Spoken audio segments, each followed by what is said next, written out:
भूगोल का एक टॉपिक का नाम है अक्षांश तथा देशांतर, लैटिट्यूड एंड लॉन्गिट्यूड। ठीक, आज टॉपिक को हम पढ़ना चाहते हैं, लेकिन इस टॉपिक को पढ़ने से पहले हम जानना चाहते हैं इस टॉपिक को आखिर हम पढ़ना क्यों चाहते हैं। यदि हमें किसी स्थान की या किसी देश की स्थिति के बारे में जानकारी लेनी है, या किसी पर्वत की, या मुझे अपने घर की परफेक्ट लोकेशन का पता करना है, तो मैं किस आधार पर पता कर सकता हूँ? तो हमें अपनी घर की स्थिति या किसी पर्वत या किसी देश की स्थिति की जानकारी करने के लिए हम उसके लिए दो प्रकार से कर सकते हैं। पहला होता है खगोलीय स्थिति, दूसरी होती है भौगोलिक स्थिति। खगोलीय स्थिति के माध्यम से किसी स्थान की परफेक्ट लोकेशन ज्ञात करने के लिए हमें दो चीजों की जानकारी आवश्यक है।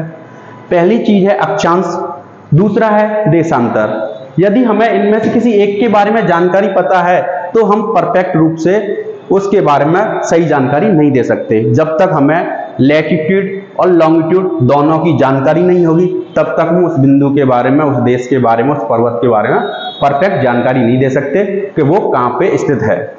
ठीक, दूसरा होता है भौगोलिक स्थिति। भौगोलिक स्थिति में देखते हैं हम किसी स्थान विशेष के सापेक्ष उस स्थान की लोकेशन ज्ञात करते हैं। जैसे कि मैं बोलूं कि मेरा घर उसके घर के राइट हैंड पर है। ठीक, इस आधार पर ज्ञात कर सकते हैं। लेकिन एक परफेक्ट लोकेशन हमारी जो निकलती है वो खगोलीय स्थिति से निकलती है। उसके लिए हमें क्या पता होना चाहिए?